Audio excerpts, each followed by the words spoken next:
Assalamualaikum warahmatullahi wabarakatuh.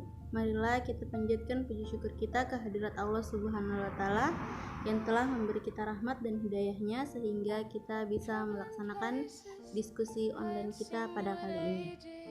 Perkenalkan, nama saya Wapik Asisa selaku moderator dalam pembahasan kali ini.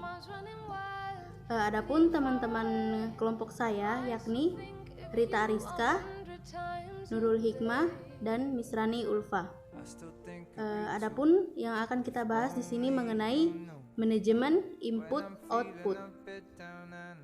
Adapun rincian-rincian dari pembahasan itu yakni sistem stroke, hierarki manajemen perangkat (IO), prinsip-prinsip manajemen perangkat (IO), klasifikasi perangkat (IO), struktur penyimpanan sekunder, interface aplikasi (IO), kernel (IO), kinerja (IO). Adapun pembahasannya, mari kita lihat video berikutnya. Assalamualaikum warahmatullahi wabarakatuh. Saya atas nama Rita Ariska akan membawakan materi manajemen input output, di mana materi manajemen input output ini terdapat satu pengertian, yaitu pengertian sistem storage, di mana pengertian storage adalah sebuah perangkat digital yang berfungsi untuk menyimpan berbagai macam data digital yang dapat disimpan dalam kurun waktu yang tidak menentu tergantung usia dan perawatan dari perangkat storage itu sendiri. Kemudian terdapat jenis dan contoh perangkat storage, di mana jenis perangkat storage ini terdiri dari primary storage, yaitu penyimpanan primer atau bahasa kerennya primary storage adalah sebuah media penyimpanan yang berfungsi untuk menyimpan data. Primary storage disebut juga dengan memori internal. Primary storage biasanya memiliki kecepatan akses yang lebih cepat daripada secondary storage. Kemudian contoh dari primary storage yaitu ada RAM atau random access memory,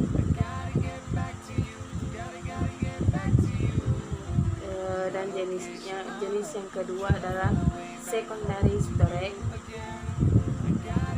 di mana pada jenis primary tersebut merupakan penyimpanan sementara, maka pada secondary adalah kebalikannya. Secondary storage adalah sebuah media penyimpanan data secara permanen yang disimpan untuk melayani pemrosesan data yang dilakukan oleh CPU.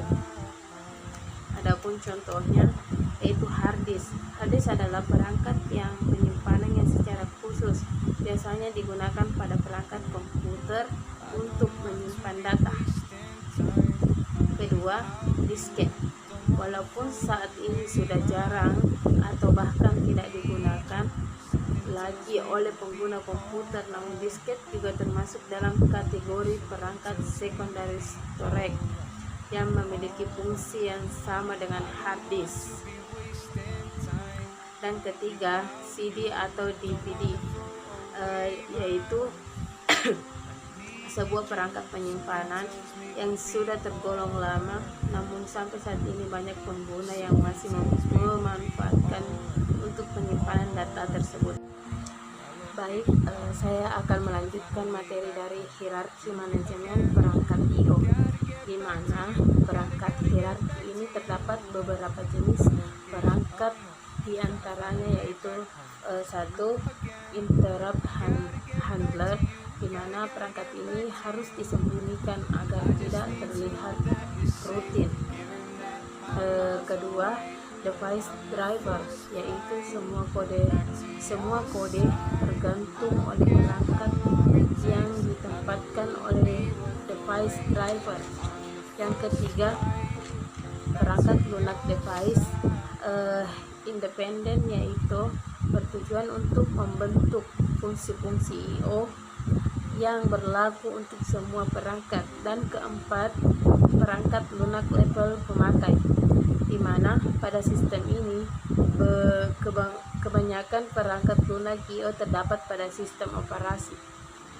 Sekian.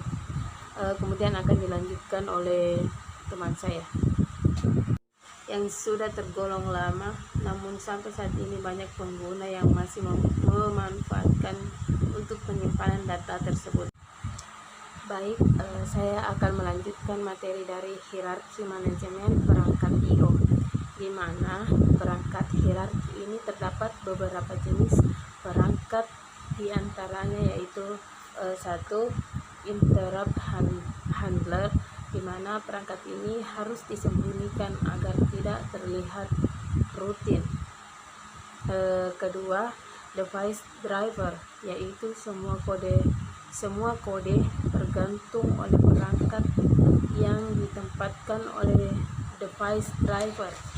Yang ketiga, perangkat lunak device independen, yaitu bertujuan untuk membentuk fungsi-fungsi IO yang berlaku untuk semua perangkat. Dan keempat, perangkat lunak level pemakai, di mana pada sistem ini kebanyakan perangkat lunak IO terdapat pada sistem operasi.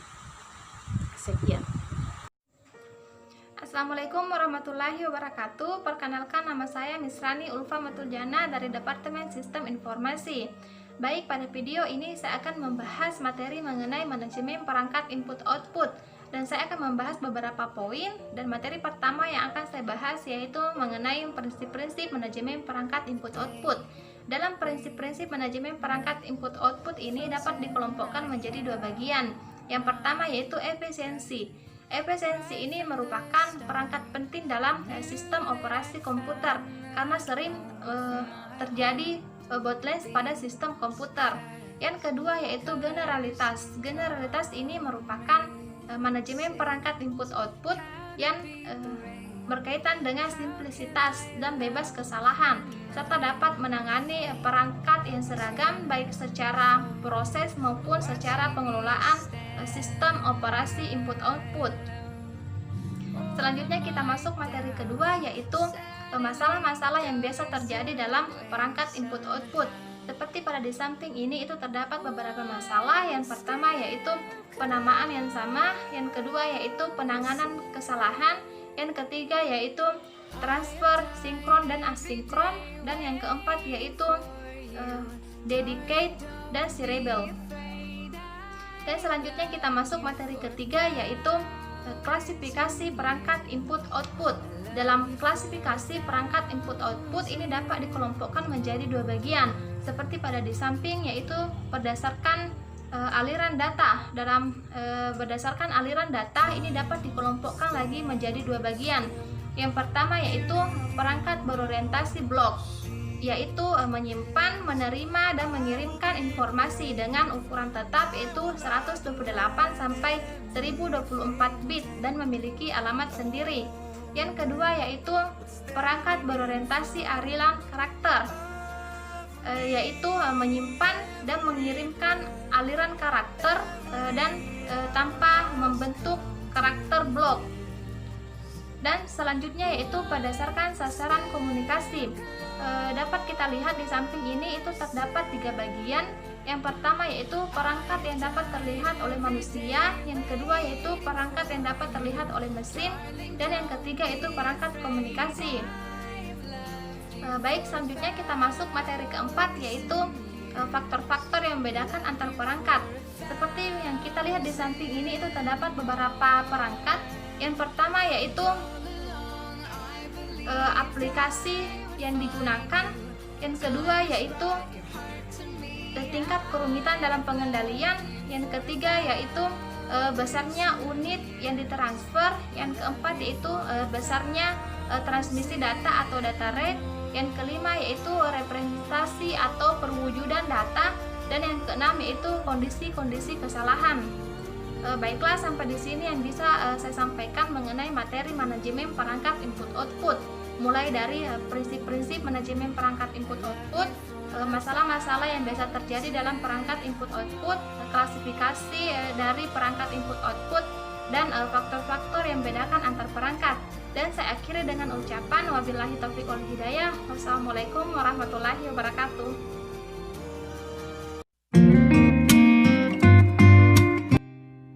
Struktur penyimpanan sekunder atau biasa disebut juga dengan secondary memory adalah sarana penyimpanan yang berada di bawah satu tingkat dari memori utama, yang mana dalam sebuah komputer dalam hierarki memori.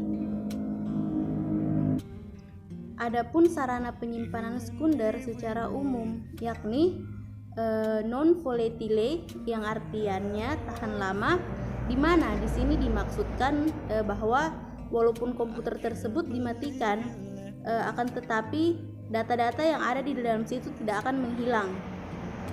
Itu karena penyimpanannya menggunakan piringan-piringan magnetik. Dalam komputer modern, sarana penyimpanan sekunder terhubung dengan node break. Node break ini yang menghubungkan sarana penyimpanan sekunder pada MK dan bus CPU. Data yang berada dalam sarana penyimpanan sekunder memiliki waktu yang lebih lama untuk diakses, dalam artian lalot, maksudnya lama begitu. Adapun fungsi struktur penyimpanan sekunder yakni penyimpanan berkas secara permanen, dalam artian data ataupun berkas yang diletakkan secara fisik pada piringan magnetik dari disk yang tidak hilang walaupun komputer dimatikan, sama seperti penjelasan di awal tadi. Yang kedua, penyimpanan program yang belum dieksekusi prosesor, yang dimana dalam artian jika kita memiliki program yang ingin dieksekusi, maka program itu harus dibaca terlebih dahulu oleh disk dan diletakkan di memori utama komputer, lalu dieksekusi oleh prosesor menjadi proses. Sarana penyimpanan sekunder secara umum yang kedua adalah memori virtual, yang dimana memori virtual ini merupakan mekanisme sistem operasi untuk menjadikan beberapa ruangan kosong dalam disk menjadi alamat-alamat memori virtual, di mana memori virtual ini seolah-olah menjadi memori utama. Akan tetapi karena letaknya di penyimpanan sekunder, akses proses menjadi jauh lebih lambat sehingga menghambat kinerja komputer tersebut.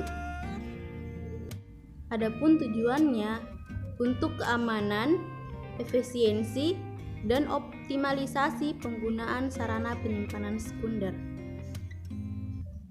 Oke, kita masuk ke pembahasan selanjutnya, yakni interface aplikasi, yang dimana interface aplikasi ini merupakan penerjemah komunikasi antara klien dan server untuk menyederhanakan implementasi dan perbaikan software, yang dimana di sini melibatkan abstraksi, enkapsulasi, dan software layering.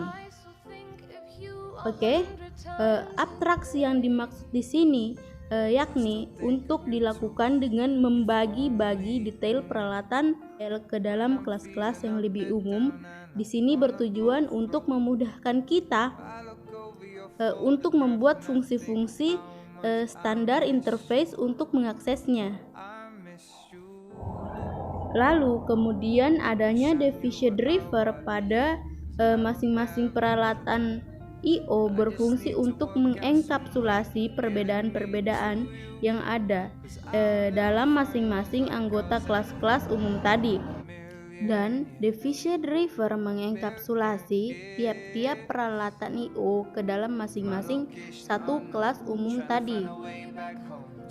Dan tujuan dari adanya lapisan atau driver ini adalah untuk menyembunyikan perbedaan-perbedaan yang ada dalam driver control dan subsistem I/O pada kernel. Dan karena subsistem itu independen dari hardware, maka hal itu sangat menguntungkan dari segi pengembangan hardware. Tidak perlu lagi untuk mengeluarkan support kode untuk hardware baru, yang akan dikeluarkan oleh vendor hardware.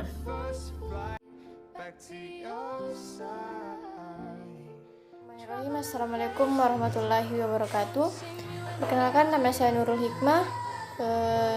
Baiklah, di sini saya akan menjelaskan salah satu materi dari manajemen input dan output, yaitu kernel I/O subsystem, di mana pada kernel ini menyediakan banyak service yang berhubungan dengan I/O. Pada bagian ini kita akan mendeskripsikan beberapa service yang disediakan oleh kernel I/O. Dan di sini kita akan membahas bagaimana cara membuat infrastruktur hardware dan device driver. Servers yang kita akan bahas adalah I/O scheduling, buffering, caching, spooling, reservasi device, dan error heading. Baiklah, yang pertama yaitu I/O scheduling, di mana pada I/O scheduling ini kita harus menentukan urutan yang bagus untuk mengeksekusi permintaan tersebut, yaitu scheduling dapat meningkatkan kemampuan sistem secara keseluruhan, yaitu dapat membagi device secara rata di antara proses-proses dan dapat mengurangi waktu tunggu rata-rata untuk menyelesaikan I/O.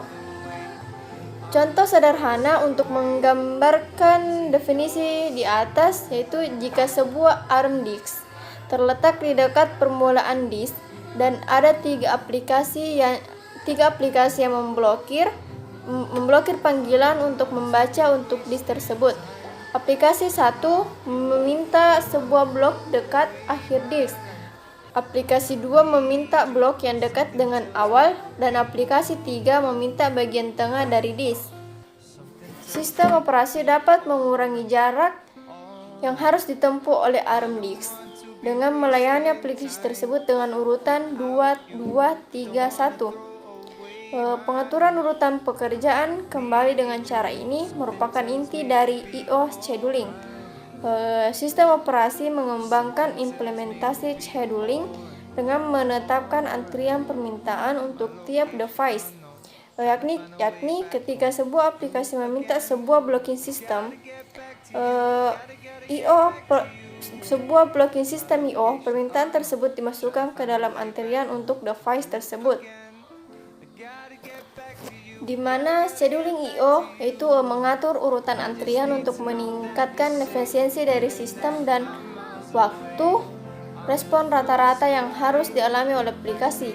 Sistem operasi juga mencoba untuk bertindak secara adil, seperti tidak ada aplikasi yang menerima permintaan penting yang ditunda. Contohnya, permintaan dari subsistem mungkin akan mendapatkan prioritas lebih tinggi daripada permintaan dari aplikasi.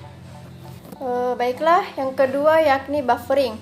Seperti yang kita ketahui bahwa buffering adalah area memori yang menyimpan data ketika mereka sedang dipindahkan antara dua device atau antara device dan aplikasi.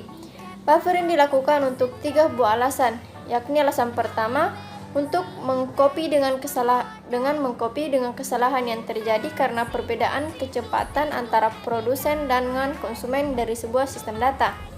Sebagai contoh, yaitu sebuah file saling diterima melalui modem dan ditunjukkan kepada penyimpanan di hard disk. Kecepatan modem tersebut kira-kira hanyalah 1/1000 daripada hard disk. Jadi buffer dibuat di dalam memori utama untuk mengumpulkan jumlah bit yang diterima dari modem. Ketika keseluruhan data di buffer sudah sampai, maka buffer tersebut dapat ditulis di disk dengan operasi tunggal. Baiklah, yang ketiga yaitu caching.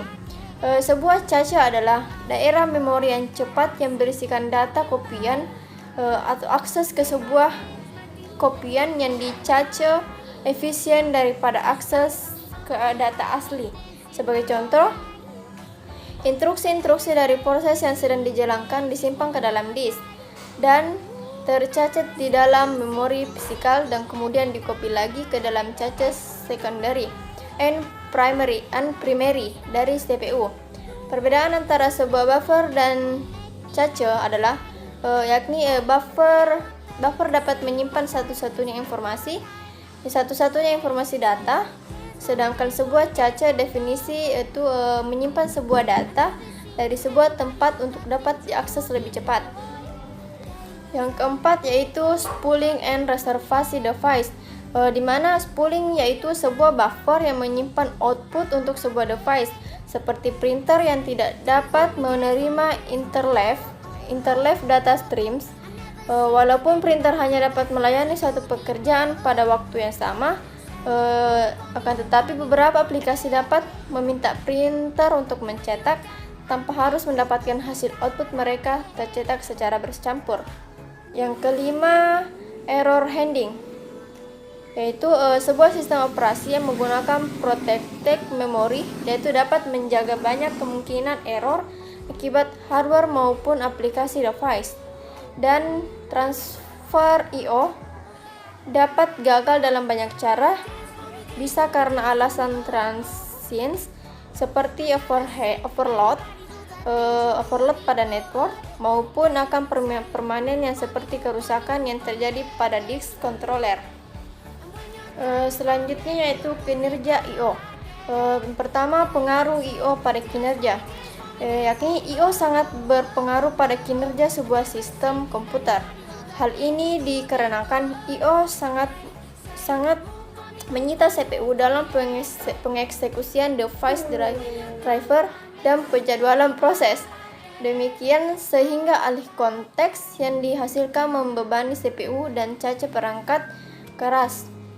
Selain itu, I/O juga memenuhi bus memory saat mengcopy data antara controller dan physical memory, serta antara buffer pada kernel dan aplikasi space data. Karena besarnya pengaruh I/O pada kinerja komputer, maka inilah dibilang pengembangan arsitektur komputer sangat memperhatikan masalah-masalah yang telah disebutkan. Di sini adapun cara meningkatkan efisiensi I/O. Yang pertama, menurunkan jumlah alih konteks. Yang kedua, mengurangi jumlah pengkopian data ke memori ketika sedang dikirimkan antara device dan aplikasi. Yang ketiga, mengurangi frekuensi interupsi dengan menggunakan ukuran transfer yang besar. Yang keempat, meningkatkan